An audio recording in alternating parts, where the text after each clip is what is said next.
Well, hey there, it's Jen. And Elke, welcome back to the Jen and Elke show where we love talking about print on demand. And today we're going to focus specifically on the Zazzle platform, which we know and love and have helped our clients sell over $165 million on that platform. If you are one of those people that's part of that number, kudos to you. But anyone else who's interested, just let us know how we can help you because we're here to help you succeed on any print on demand company or platform. But as I said, today, print on demand is focusing on Zazzle and what product to make and the type of things that you have to watch out for and the big hints and tips that we give as our insider information. And guess what? We're focusing on wedding. And Zazzle released the wedding guide for 2026. We used to do this as like Zazzle designers. We used to go and check out all of the different wedding sites, and then we would actually provide our clients with that information if they paid us. And guess what? Zazzle's now doing that work for us as Zazzle designers. So you don't have to, we don't have to, we can just focus in on giving our opinion as to what to focus on because there's so much. And we've actually broken it down into a series of videos. So check back every week, focus on wedding videos for what, the next 4 sessions? Including this session, the next 4 sessions. So trending color palettes, wedding theme ideas, wedding product and design trends, and then the must-have products for weddings. Yeah, because they're all important and we don't want to have you sit here for an hour. We want you to have a good, quick, fast tip so you can run with it and then come join us next week for the next part of the series. Okay. All right, let's get into it. Okay, so let's dive into the wedding guide. And like Elke mentioned, Zazzle releases these guides not only just for weddings, but for baby shower. There's one for graduation. There's one for birthdays. And so this is a really helpful tool because previously we had to do the work on our own. And then, like Elke said, when we were doing the work for our clients, we would have to go in and research things and, look up different trends on different websites.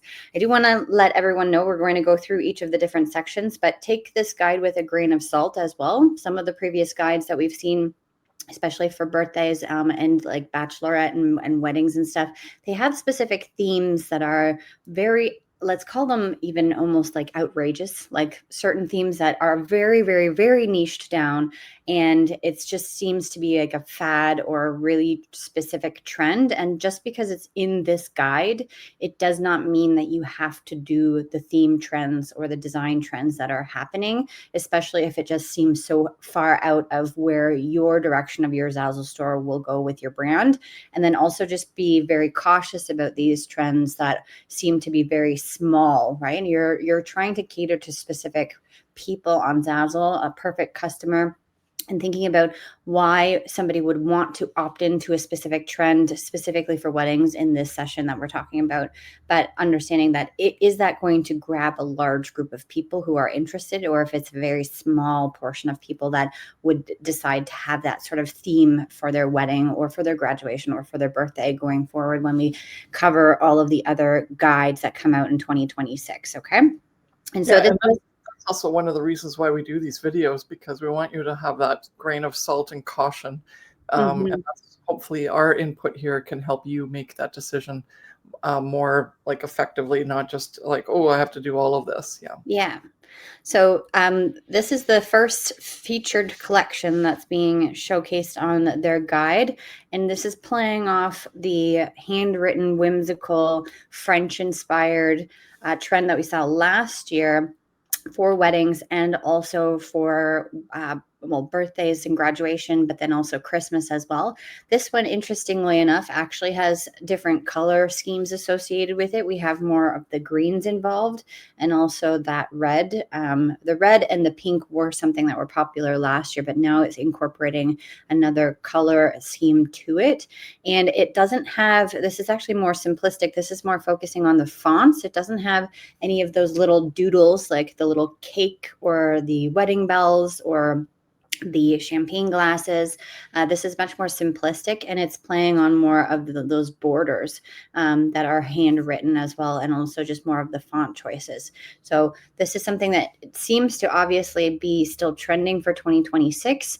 It might just be slightly different in terms of the details of things, but that handwritten font is something that is coming through. And obviously, I haven't clicked on this product, but obviously there's fonts on Zazzle that mimic that script font because they've used this as a template for the names, Natalie and Joseph.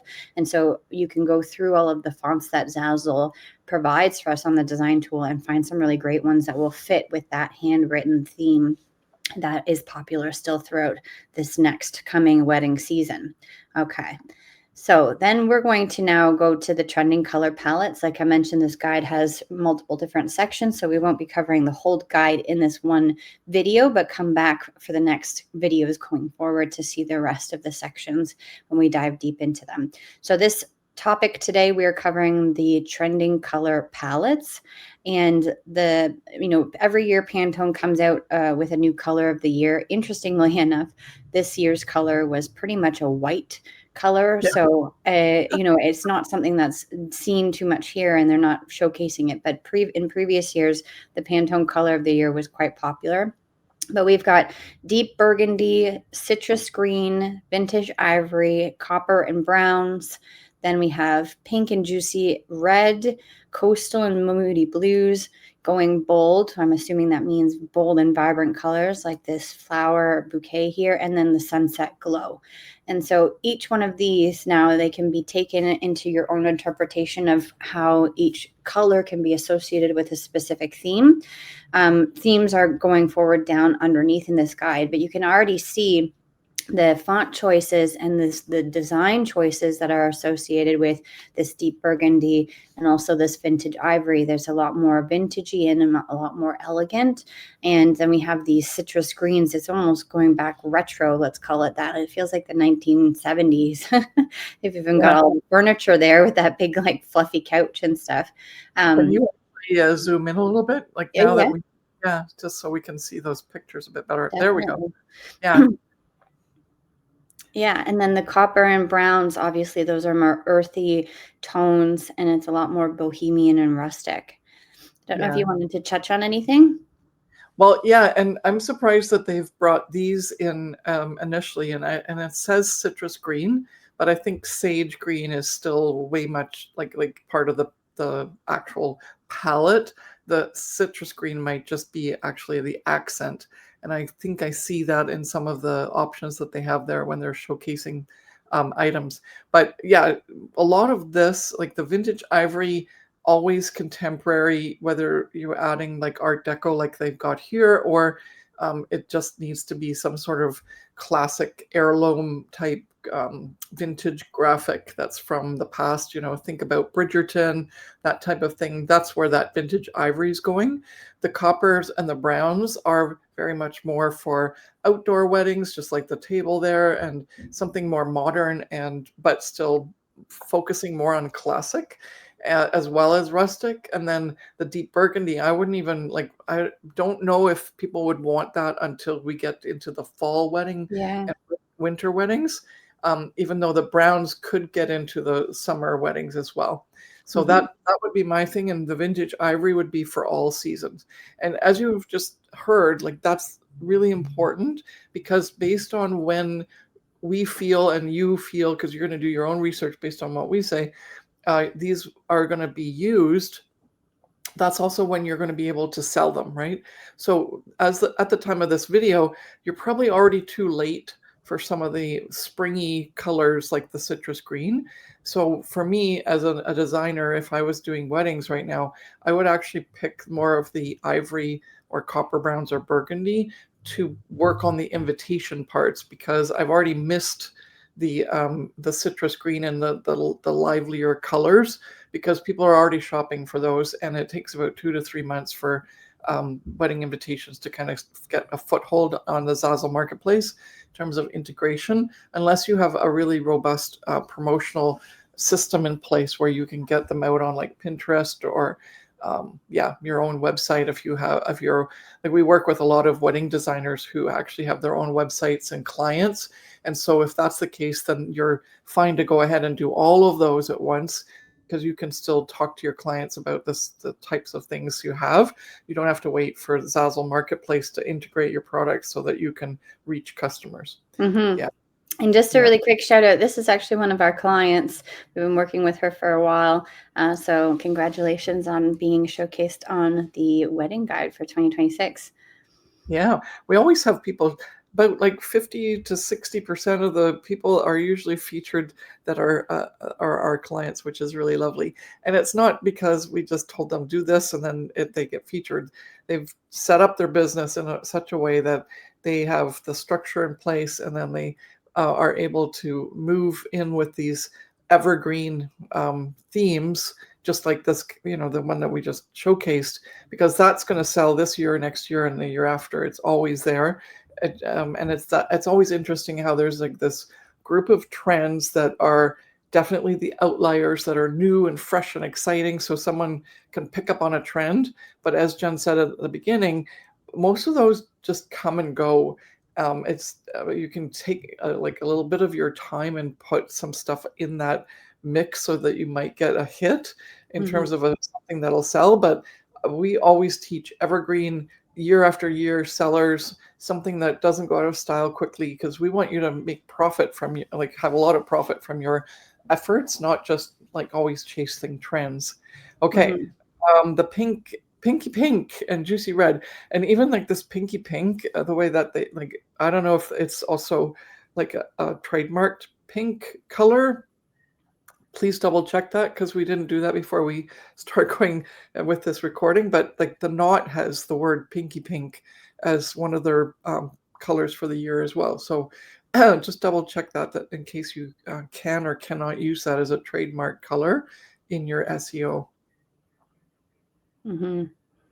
Did you want Okay, to so keep talking about it? This is actually it's interesting because we spoke about the spring colors, but these, I mean, maybe the sunset glow will be more of the fall and summer, but there's a lot of things that are being showcased as trends just more from the majorly at the beginning of the year or the wedding season. So just take that with a grain of salt as well, and understand that you need to start making these products soon if you have not yet, because we're coming up to the wedding season very shortly, and people start buying wedding invitations and save the dates, as early as March and February.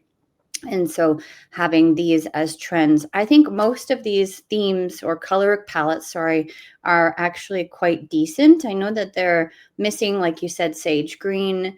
There was a lot of the wildflower doesn't even exist here anymore, which is interesting. And those bohemian, like soft brown and tan colors. So I'm wondering if that is something that will still go throughout 2026, although it's not here in the guide. It is still a popular theme that I can find. But really understanding too, when you're creating these color palettes, what graphics and what floral graphics especially are associated with them, and how can you fit and meet the brief or the mark when it comes to choosing those graphics for florals, and also this nautical coastal moody blues. And it's interesting that Zazzle, like throughout the years of when they've been putting out these guides, a lot of the times they had more examples of products on Zazzle that you could see. But right now, there's only 2 themes here for the color palettes that they've chosen from somebody who actually posted a product for sale on Zazzle. So you have to take all of these other themes for the color palettes in interpretation and do your research to see what graphics and what font choices are associated with all of these, because you have to meet the mark, right? You can't just make a invitation that has a orange background and then slap a graphic on it and some font or a text and hope that it sells because it has the color orange in it. You have to do the research to make sure that it meets what people are looking for. yeah, and I know that it said sunset glow, but there was something last year that was like a Venetian sunset or something Venetian, and that has like just came and went really fast. So again, some of these, as John said, some of these trends just sort of come up, and then people are hoping someone will pick up on them. But if they don't, they might just let them go, or they need like a couple of years of saying that they're trending in order to finally get it to pick up as a trend that people will be able to sell products on the Yeah. Zazzle place The for.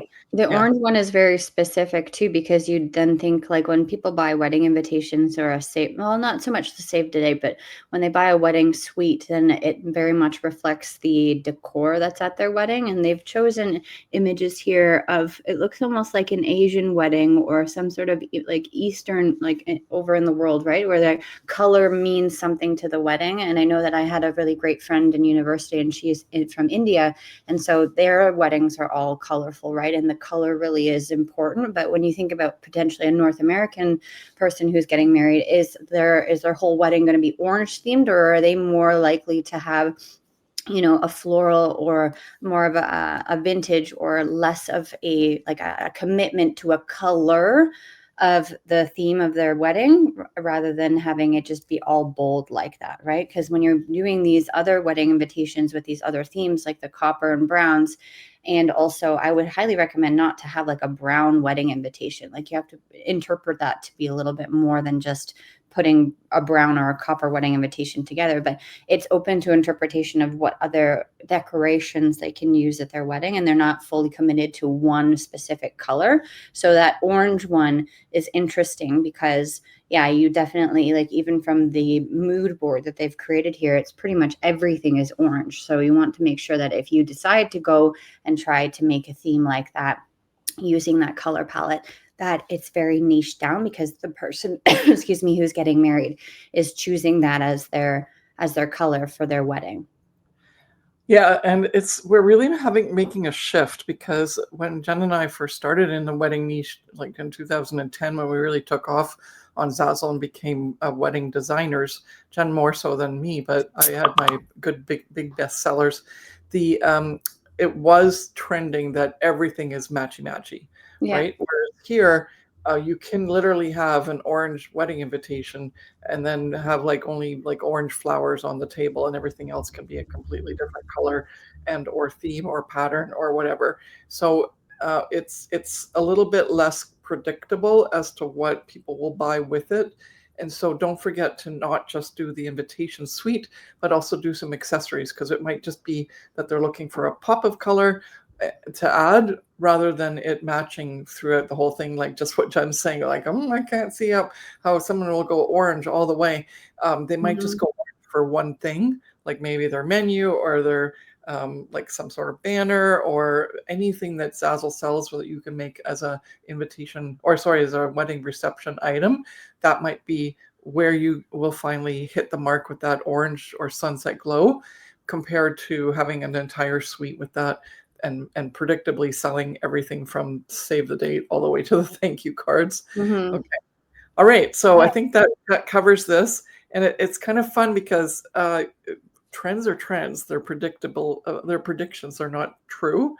And be careful to always be just only on the trend wagon, because as you saw with the orange, we actually just did some reviews for people, and they did the orange last year as a wedding suite, and it went nowhere. It was gorgeous the way that they had it, but using those specific terms, because of the SEO and the fact that it had the word orange in it, there were only about 500 results on the Zazzle platform.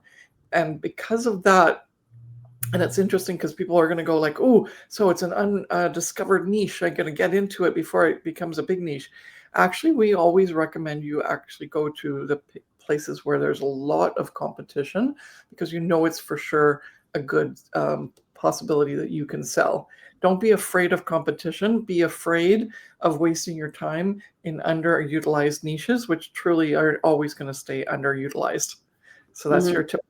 That's your tip to end off this video. And make sure you come back and for the next one next week, so that we can keep talking weddings and get you sorted for the really lucrative wedding market.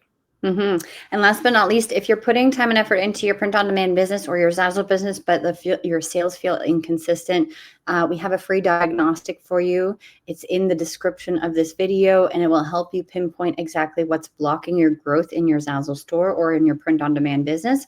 So instead of guessing what to fix next, in this diagnostic, you'll uncover where your POD business is stuck right now, why effort isn't translating into momentum, and then what needs your focus first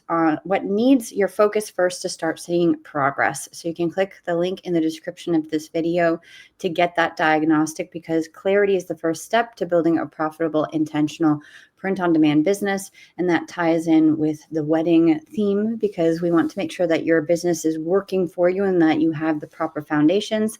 No matter how many products you have in your store, if you're not creating an intentional product or actually building a business that has the proper foundations, then unfortunately your progress will go nowhere. So that's where we want you to help get that help with the Ignite Your print-on-demand success, the ultimate growth diagnostic, and you can grab that by clicking the link in the description. Thank you so much for watching, and we'll see you in the next one. Bye.